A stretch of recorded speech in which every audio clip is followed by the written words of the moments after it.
আবার বিশ্বনবী বললেন আল জুমাআতু ইলাল জুমআ কাফফারাতুন লিমা বাইনাহুমা। এক জুমার পর থেকে সামনের জুমা আসা পর্যন্ত যে সগীরা গুনাহগুলো হয় সবগুলো সগীরা গুনাহ মাফ করে দেয় কে? রজব শাবানে বরকতে দাও, রমজান মাসে গুনাহ ঝড়াও, সপ্তাহ জুড়ে তুমি বরকতে দাও, জুমার দিনেতে গুনাহ ঝড়াও, রজব শাবানে বরকতে দাও, রমজান মাসে গুনাহ ঝড়াও। ঠিক কি না?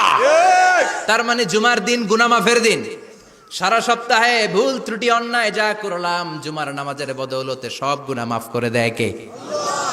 কালকের এই দিনটায়, এই জুমার দিনে আল্লাহ তাআলা সাইয়েদনা আদম আলাইহিস সালামকে তৈরি করেছে। সুবহানাল্লাহ। বিশ্বনবী বলেন লাম্মা খালাকাল্লাহু আদামা ওয়া কানা তুলুহু 60 যিরাআন। আল্লাহ তাআলা যখন আদম আলাইহিস সালামকে তৈরি করলেন 60 হাত লম্বা করে তৈরি করলেন। সুবহানাল্লাহ। আর আমরাও যারা জান্নাতে ঢুকবো আমাদের আকৃতি থাকবে 60 হাত লম্বা। মজা করে সুবহানাল্লাহ পড়তে পারলেন না? সুবহানাল্লাহ। আল্লাহ সাইয়েদনা আদমকে তৈরি করলেন এই জুমার দিনে। আবার সাইয়েদনা আদম আলাইহিস সালামকে পৃথিবীর বুকে তিনি পাঠিয়ে দিয়েছিলেন এই জুমার দিনে। সুবহানাল্লাহ। কুল নাহবিতু মিনহা জামিআ, O Adam go down with your wife, তোমার স্ত্রী হাওয়াকে নিয়ে পৃথিবীতে নামো। সাইয়েদনা আদম আলাইহিস সালামকে আল্লাহ তাআলা পাঠিয়েছিলেন শ্রীলঙ্কার একটা পাহাড়ে, অ্যাডামস পিক। ওখানে ঐতিহাসিকভাবে প্রমাণিত, এটা হাদিসে নেই, কুতুবুত তারিখে এসেছে। শ্রীলঙ্কা একটা পাহাড় আছে, কলম্বো থেকে অনেক দূর। ওই পাহাড়ের চূড়ায় সাইয়েদনা আদম আলাইহিস সালামের ফুটপ্রিন্ট আছে। ফুটপ্রিন্ট মানে পায়ের ছাপ। সুবহানাল্লাহ পড়েন। সুবহানাল্লাহ। আবার কাবা ঘরের পাশে একটা ছোট্ট জায়গা আছে, এই জায়গার মধ্যে রাব্বুল আলামিন সব নবীদের পিতা সাইয়েদনা ইব্রাহিম আলাইহিস সালামের ফুটপ্রিন্ট রেখে দিয়েছেন। ওয়াত্তাখিযু মিম মাকামি ইব্রাহিম মুসাল্লা, সাইয়েদনা ইব্রাহিমের দাঁড়ানোর জায়গায় তোমরা নামাজের জায়গা করে নাও। আল্লাহু আকবার। সাইয়েদনা ইব্রাহিম আলাইহিস সালামের পায়ের ছাপ আছে কিন্তু মাকাম ইব্রাহিমে, আর সাইয়েদনা আদম আলাইহিস সালামের পায়ের ছাপ আছে অ্যাডামস পিকে, শ্রীলঙ্কার ওই পাহাড়ে। তো যেদিন আদম আলাইহিস সালামকে আল্লাহ ওখানে পাঠিয়ে দিয়েছিলেন ওই দিনটা ছিল জুমার দিন। সুবহানাল্লাহ নাই? সুবহানাল্লাহ। সুবহানাল্লাহ বাড়িতে যায় বলেন। সুবহানাল্লাহ। চিল্লায় পড়েন আল্লাহু আকবার। আল্লাহু আকবার। এরপরে সাইয়েদনা আদমকে পাঠানো হলো শ্রীলঙ্কায়। সাইয়্যিদাতুনা হাওয়া আলাইহাস সালামকে পাঠিয়ে দেয়া হলো সৌদি আরবের জেদ্দা শহরে। আরবিতে জেদ্দা বা জাদ্দা মানে দাদি। জেদ্দাতুন বা জাদ্দাতুন মানে কি? দাদি। হাওয়া আলাইহাস সালাম আমাদের সবার দাদি, ঠিক কিনা? ওনার নামে এই শহরের নাম। বছরের পর বছর সাইয়েদনা আদম আলাইহিস সালাম এবং হাওয়া আলাইহাস সালাম আল্লাহর কাছে ক্ষমা চাইলেন, আল্লাহ ভুল করে নিষিদ্ধ গাছের ফল খেয়েছি, তুমি মাফ করে দাও। আল্লাহ বললেন আদম কয়েকটা কালিমা শিখিয়ে দেব, এই কালিমাগুলো পড়ে আমার কাছে দোয়া করো, আমি কবুল করে নিব। আল্লাহু আকবার। আল্লাহু আকবার। আল্লাহ শিখিয়ে দিলেন আর বললেন আদম পড়া রাব্বানা যালামনা আনফুসানা ওয়া ইল্লাম তাগফির লানা ওয়া তারহামনা লানাকুনান্না মিনাল খাসিরিন। ও আল্লাহ, জুলুম করেছি নাফসের উপর, ভুল করেছি, অন্যায় করেছি, আপনি যদি ক্ষমা না করে দেন আমরা শেষ হয়ে যাব, আমরা হালাক হয়ে যাব, ক্ষতিগ্রস্তদের মধ্যে শামিল হয়ে যাব, ঠিক কিনা? আল্লাহ সাইয়েদনা আদম আলাইহিস সালামের তওবা কবুল করলেন। ওনার কাজ হচ্ছে তওবা কবুল করা, আমাদের কাজ গুনাহ করা, শয়তানের কাজ ওয়াসওয়াসা দেওয়া, আল্লাহর কাজ খালি মাফ করা। সুবহানাল্লাহ। সুবহানাল্লাহ পড়বেন না? তাকাব্বালাল্লাহু তাওবাতা আদম ফি ইয়াউমিল জুমআ। আল্লাহ যেদিন আদম আলাইহিস সালামের তাওবা যে কবুল করছেন, ঘোষণা দিয়েছেন, এই ঘোষণাটা ছিল জুমার দিনের ঘোষণা। আবার সাইয়েদনা আদমকে যেদিন রূহ কবজ করে আবার নিয়ে যাওয়া হয় ওই দিনটাও ছিল জুমার দিন। পড়েন সুবহানাল্লাহ।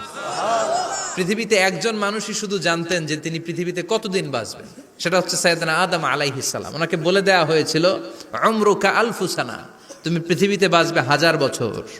কয় বছর? সাইয়েদনা আদমের সামনে অনেকগুলো রূহ রাখা হলো। সাইয়েদনা আদম বললেন এরা কারা? আল্লাহ বললেন এরা হচ্ছে নাসালুক, তোমার বংশধর, পৃথিবীতে তোমার পর এরা পৃথিবীতে আসবে। সাইয়েদনা আদম বললেন আল্লাহ ওই যে একটা রূহ দেখা যায় এটার নাম কি? আল্লাহ বললেন হাদা ইবনুকা দাউদ, এটা তোমার ছেলে দাউদ, সে দুনিয়াতে নবী হয়ে আসবে, তার ছেলে সুলাইমানও নবী হয়ে আসবে। সাইয়েদনা আদম বললেন মাবুদ আমার ছেলে দাউদের কত বছর হায়াত আপনি দিয়েছেন? আল্লাহ বললেন 40 সানা, মাত্র 40 বছর, 4 ইয়ার্স। 40 বছর তোমার ছেলেটা বাঁচবে। ও আল্লাহ, আমি বাঁচবো কয় বছর? তুমি বাঁচবা 1000 বছর। সুবহানাল্লাহ। সৈয়দনা আদম বললেন, মাবুদ, এত ফুটফুটে সুন্দর আমার ছেলে দাউদ, মাত্র 40 বছর দিলেন কেন? জিদ মিন উমরিহি, বাড়ায়া দেন। কি করেন? সুপারিশ করতেছে পোলার লাইগা কে? বাবা। আল্লাহ আপনি বাড়ায়া দেন। আল্লাহকে বাড়ানো যাবে না, লেখা হয়ে গেছে। রুফিআতিল আকলাম ওয়া জাফফাতিস সুহুফ, কলম তুলে নেওয়া হয়েছে আর কালি শুকায় গেছে, আর কিছু করা যাবে? সৈয়দনা আদম বললেন, মাবুদ, আমার 1000 বছর কেন দিলেন? আমার এই সুন্দর ফুটফুটে ছেলেটারে মাত্র শুধুমাত্র 40 বছর কেন দিলেন? ও মাবুদ, আমার 1000 বছরের দরকার নাই, আমার 1000 বছর থেকে 60 বছর আমি আমার ছেলেরে দিয়ে দিলাম। দাউদ আলাইহিস সালাম বাঁচবে 40 বছর, তো বাপ আদম যদি আরো 60 দেয়, 40 আর 60 মিলে কত হয়? 100। ভালো হিসাব বোঝে এরা, 100। আর আদম আলাইহিস সালাম পেয়েছিলেন 1000 বছর, 60 কমে গেলে রইল কত? 940 বছর পৃথিবীতে থাকার পরে মালাকুল মাউত চলে এসেছে। কারণ এটা on time, the death will come on time, it never late, কখনো দেরি হয় না। আল্লাহ বললেন, লিকুল্লি উম্মাতিন আজালুন ফাইযা জাআ আজালুহুম লা ইস্তাখিরুনা সাআতান ওয়া লা ইস্তাকদিমুন। মৃত্যুর একটা নির্ধারিত সময় আমি বেঁধে দিয়েছি, অন টাইম। অন টাইমেই চলে আসে, 1 সেকেন্ড আগেও আসবে না, 1 সেকেন্ড পরেও আসবে না। 940 বছর বয়সে মালাকুল মাউত এসে হাজির, এসে বলল, জিইতু আন আকবাদা রূহাক, রূহ কবজ করতে আসছি। আদম আলাইহিস সালাম বললেন, রূহ কবজ করতে আসছো মানে? আমি বাঁচবো তো 1000 বছর। কয় বছর? মালাকুল মাউত বললেন, না না, ওই যে আগের কথা স্মরণ করেন, আপনি 60 বছর দিয়া দিছিলেন। কয় না, আমি দেই নাই, আমি আরো বাঁচুম, আরো 60 বছর পাওনা আছি, আমি দেই নাই।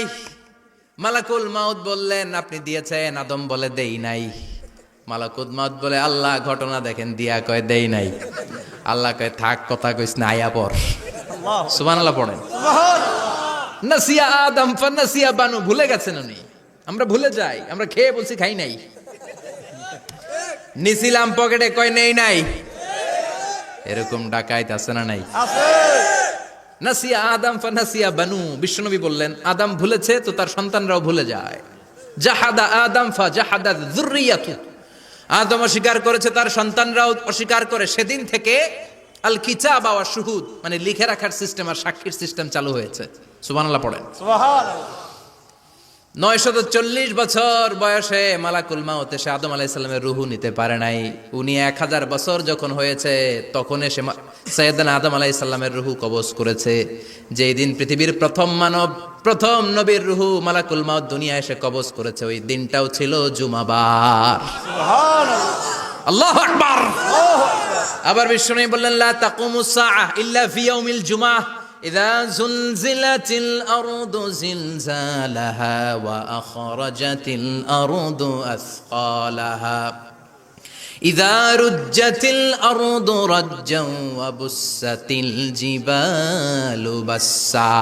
কিয়ামতের দিন পৃথিবীটাকে একটা প্রকম্পন দিয়ে কাঁপিয়ে দিবে কে? আল্লাহ। মারাত্মক একটা ঝাঁকুনি দিবে আল্লাহ, পুরো পৃথিবীটা কেঁপে ভেঙে চুরে খান খান হয়ে যাবে। এই ঝাঁকুনি আর আর্থকোয়েক, ভূমিকম্প এর ঘটনাটা যেদিন ঘটবে ওই দিনটাও হচ্ছে জুমার দিন। চিৎকার করে পড়েন সুবহানাল্লাহ।